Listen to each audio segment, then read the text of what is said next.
If you own an apartment building in Los Angeles and you're thinking about selling, there are a few things you need to do before putting it on the market, or you could leave a lot of money on the table. In fact, most apartment owners don't lose money when they sell, they lose it before they even list the property. I've been selling apartment buildings in Los Angeles for over 4 decades, and I see the same mistakes over and over again. So in this video, I'm going to walk you through exactly what you should be doing before you sell to protect your value, avoid problems, and put yourself in the best position possible. I once had a client ready to sell.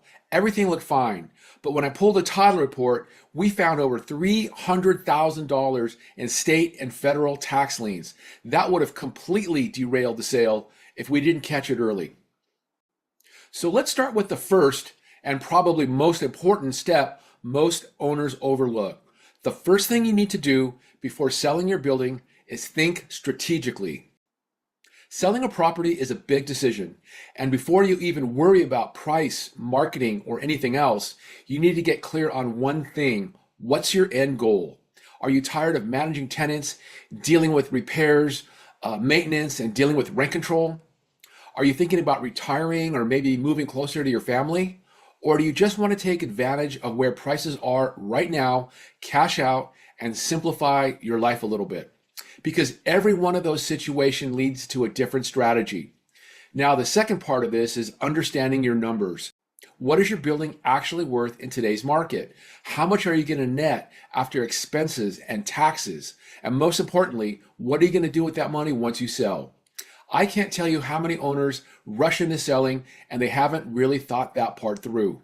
And there are practical things to worry about. Maybe you need to talk to your family members first. Maybe there's some repairs you have to do before you sell. Maybe your trust or ownership structure needs to be updated. These are all things you want to get ahead of before you hit the market, not during escrow when things get stressful. And this is exactly the kind of stuff I walk through my sellers through before we even list the property. The next thing you need to understand before selling is your tax liability. And this is where I see a lot of owners get caught off guard. If you've owned your building for a long time, you've probably seen a great deal of equity appreciation, which is great for you. But what a lot of sellers don't realize is when you sell, there are multiple layers of taxes that come into play. You've got federal capital gains, you have California state taxes, you have the net investment income tax, also known as the Obamacare tax, and then you have something called depreciation recapture, which can be a big number. And depending on your situation, that tax bill can be substantial. Sometimes it's hundreds of thousands of dollars more than people expected. So before you even think about listing your building, you need to sit down with a CPA or tax advisor and get a clear estimate of what your net is going to look like and what strategies might make sense for you to minimize that number. Because at the end of the day, that's the number that actually matters, what you're netting after taxes. And if you don't have somebody to walk you through that, I can connect you with people that I trust who deal with this situation every day. Now, the good news is there are ways to deal with that tax problem. And this is where a lot of sellers leave money on the table because they either don't know their options or they find out too late.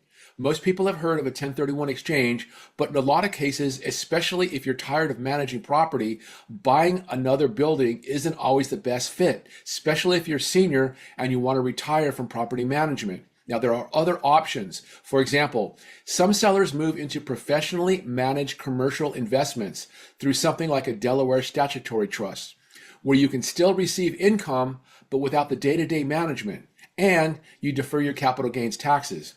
There are also some more advanced strategies depending on your situation. In some cases, even ways to significantly reduce or potentially eliminate taxes with proper planning. The key is you need to explore these options before you sell, not after. Because once the deal closes, most of those opportunities are gone. This is something I walk my clients through early so we can build the right exit strategy from the beginning. Okay, next thing, get your paperwork together early. This is one of the biggest mistakes I see sellers make.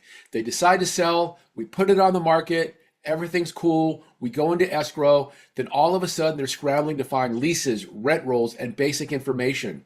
And it creates stress, delays, and sometimes even problems with the buyer.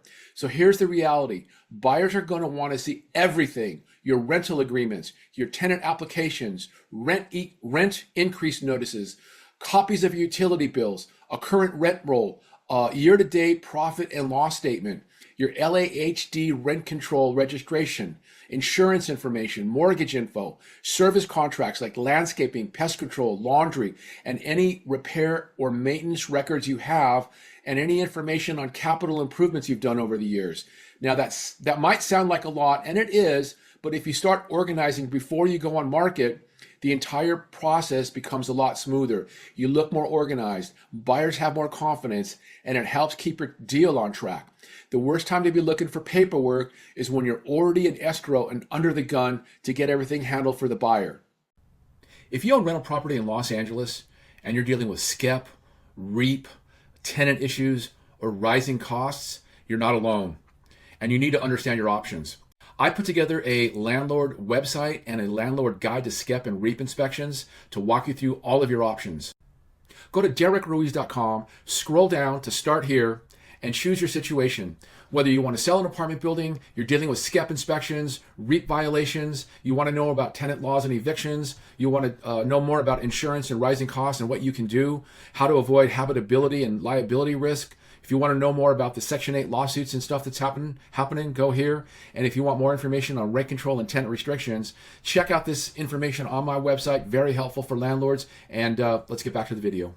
All right, let's talk about something that a lot of owners struggle with: raising rents. I see this all the time with my senior mom and pop owners who are running maybe one building, a duplex, a triplex, a fourplex, or even more units.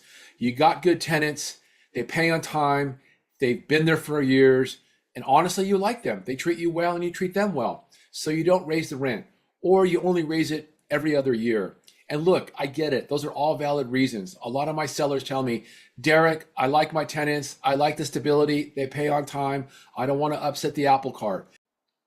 But here's the reality. When it comes time to sell your building, your value is based on the income your building brings in. And if your rents are below market, buyers are going to look at your property as less profitable, which means they're going to pay you less. So even though you're trying to be nice to your tenants, you may be actually costing yourself a significant amount of money when you sell.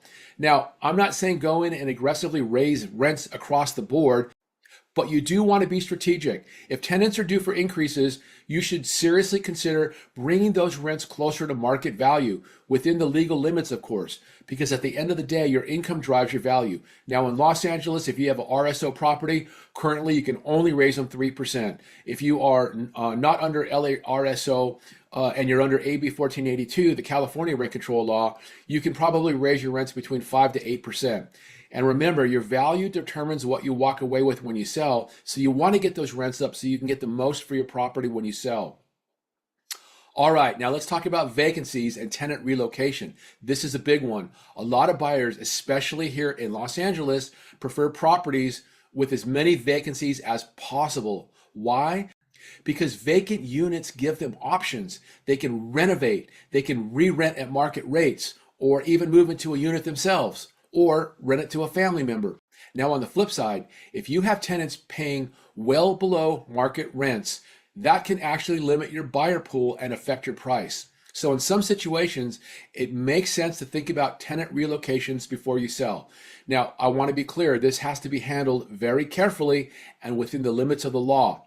One common approach is called cash for keys, where you offer a tenant a financial incentive to move out voluntarily. And you might be surprised, a lot of tenants are open to it if the numbers make sense. The key here is strategy. Every situation is different. Every tenant is different. Every lease is different.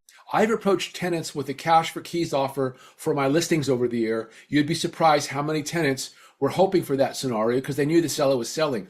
I remember one young lady who was a tenant in one of my clients' buildings, and she was in a studio apartment well below market rents. Well, we offered her, a nice sum of money to move, and she took it. Why?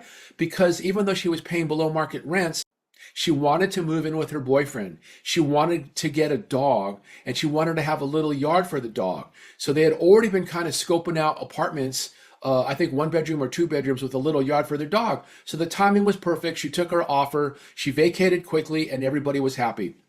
So again, you want to take a thoughtful approach and look at each unit individually, because if done correctly, this can have a meaningful impact on your property's value when you sell. All right, next up, maintenance and repairs, and this is a big one. If you've been putting off these things for years, now is the time to deal with it, because here's what's going to happen. Once you're in escrow, the buyer is going to do inspections, and they're going to go through everything: roof, plumbing, electrical, sewer lines, all kinds of stuff, looking for mold or water issues. And if they start finding problems that haven't been addressed, that's when the real negotiations begin. They're going to ask for a credit. They're going to try to renegotiate the price. And in some cases, they can even put the deal at risk if there is way too much repairs and maintenance that has to be done. Now, there's another piece people don't think about: your tenants. If they feel like the maintenance has been ignored, that inspection period becomes their chance to speak up. I can't tell you how many tenants have piped up during an inspection when the buyer was there, and they say, "Oh, this landlord doesn't take care of the building. I've been asking him to fix the leak under my sink for months now, and it still hasn't happened." Guys, you don't want this kind of information coming out from a tenant. Now, the buyer is hearing about every issue in the building, whether it's big or small, and that can create a negative impression really quick. So the smarter approach is to get ahead of those repairs, get ahead of those maintenance, take care of the obvious repairs, clean things up, show that the property has been maintained. Because when a buyer sees a well cared for building, they feel more confident, and that confidence translates into a stronger deal at a higher price. So the last thing you want to do is being negotiating against your own property during the inspection process. All right, let's talk about the tenants and how to handle the sale with them. This is something a lot of owners struggle with. Some owners feel very close to their tenants, almost like family, and they worry about stressing them out during the sale. Others may not have the best relationship, and they'd rather not say anything at all. But in most cases, it's better to be upfront with your tenants that you're putting your property on the market. Because the reality is, it's not going to stay a secret. Once it goes on the market, you're going to have buyers and agents walking around on the front of the building. They're going to be looking at the MLS sheet, and they're going to be scoping it out. Your tenants are going to see that. They're going to know something's up, and you don't want to get that phone call: "Hey, Mr. Landlord, is your property for sale?" So it's just, I don't recommend hiding that information from your tenants. They're going to figure it out pretty quickly. So when that happens without any communication, it can create confusion, frustration, and sometimes resistance. And remember, when I have a property for sale, I want the tenants to be on my side. I want them to understand the situation. I explain to them what's happening. When I take a listing, I'd like to send a letter of introduction to the tenants, how to contact me, my cell number, my email address. It explains the properties being sold, what they can expect during the process. I tell them, if you have any questions during the process, don't call the landlord, call me. I'm the one that's in charge of the sale.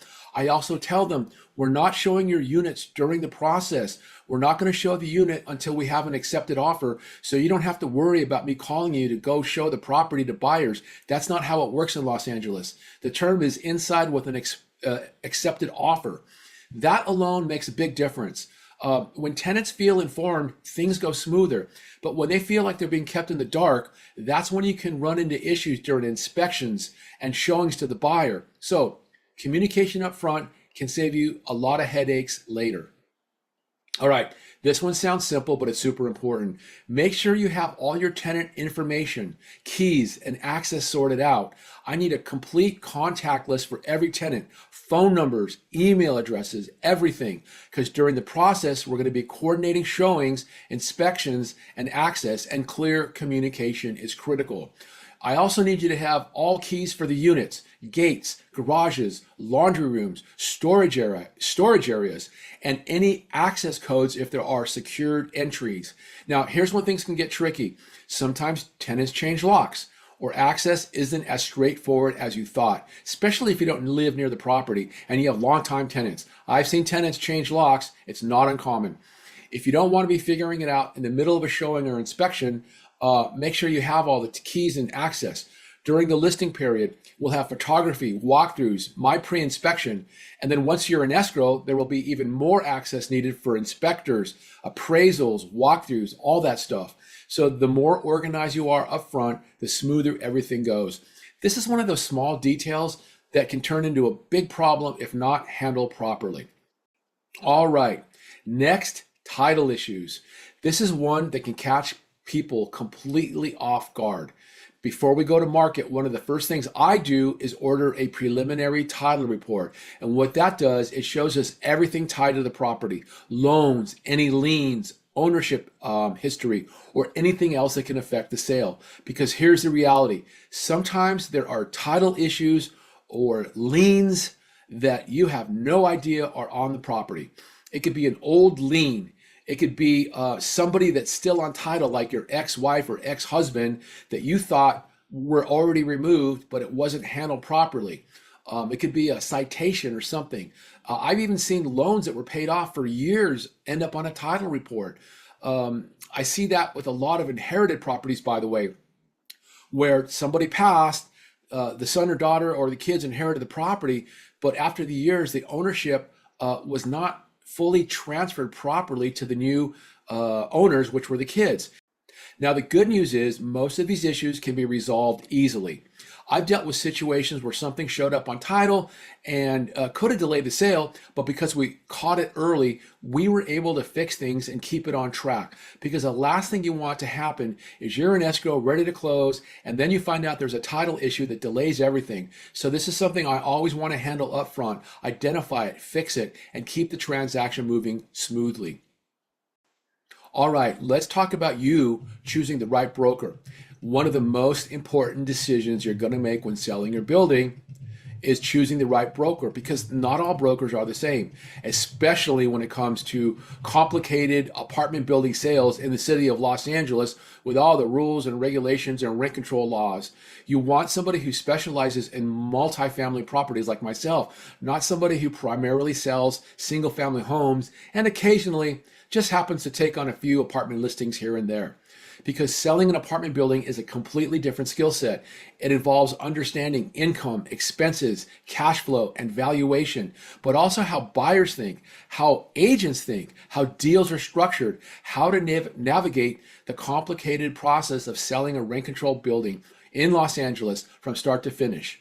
And again, especially here in LA, you need somebody who understands the rules, rent control, LAHD, state and local laws, tenant relocation, cash for keys, SCEP inspections. There are a lot of moving parts, and these parts are constantly changing.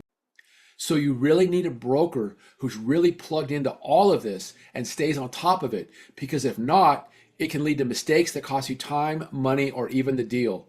I've seen brokers who primarily sell homes try to sell a 10-unit apartment building, and I've been the buyer's agent, and I end up having to do the deal for them because they don't really know what's going on. You also want somebody who communicates well, who's straightforward, easy to talk to, and can give you clear, practical advice based on your particular situation. At the end of the day, you're not just hiring somebody to list your property, you're hiring somebody to guide you through a complex transaction and help you get through the best possible outcome. So as you can see, there's a lot that goes into preparing your apartment building for sale. From understanding your taxes, getting your paperwork organized, dealing with tenants, repairs, and all the moving parts. Getting this right before you go on market can make a huge difference in the final outcome. Now in the next video, I'm going to walk you through exactly how I sell your building. The video is called How I Sell Apartments, Pricing, Marketing, and Negotiation Strategy. So if you're thinking about selling, you're definitely going to watch that next video.